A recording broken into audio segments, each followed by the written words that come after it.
Bonjour, voici quelques raisons pour lesquelles la stimulation neurosensorielle de l'écoute de Tomatis produit des effets bénéfiques. En ce moment, j'entends je vois plein de vidéos, je lis des articles, je vois qu'il y a plein de livres qui sortent et qui parlent de l'effet de la musique sur le cerveau à travers des expériences très scientifiques et tout à fait prouvées maintenant. Alors, justement, qu'est-ce que notre approche euh, a de spécifique finalement?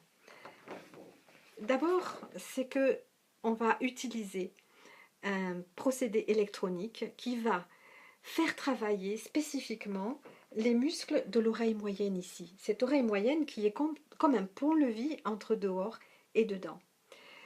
Ça, c'est comme une kiné de l'oreille, une gymnastique auditive.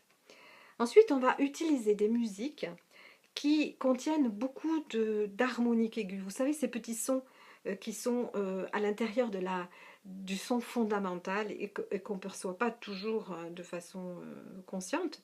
Mais ces petits sons vont activer beaucoup l'oreille interne ici qui va envoyer beaucoup d'informations d'influx nerveux aux zones sous-corticales. Ensuite, il y a l'air vagal qui est une des racines qui se trouve dans l'oreille moyenne. Et quand on harmonise cette fonction d'écoute, qu'on fait travailler l'oreille, eh bien lui-même va donner une information d'harmonisation, pour le coup là, dans tous nos organes. Et puis il y a le vestibule aussi dans l'oreille qui est relié aux vertèbres, à toute la posture. Ce qu'il y a de spécifique aussi dans cet accompagnement, c'est le travail audio-vocal. C'est l'utilisation de la voix, parler, chanter, qui va continuer de nous auto-stimuler.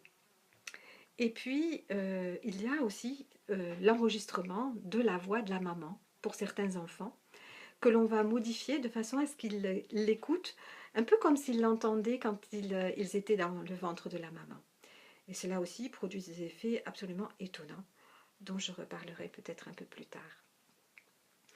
Si vous souhaitez avoir des informations plus précises, plus profondes sur comment ça fonctionne, eh bien, je serai ravie de vous envoyer une bibliographie de livres qui sont récents et qui démontrent bien, qui expliquent bien les effets du son et de ce travail.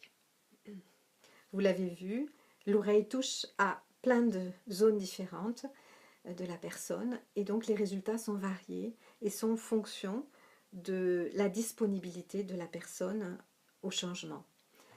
Alors on peut les percevoir au niveau des apprentissages, au niveau de l'énergie, au niveau physique, mais aussi au niveau psychologique, la confiance en soi, l'affirmation, et tout ça que ce soit pour les enfants ou pour les adultes.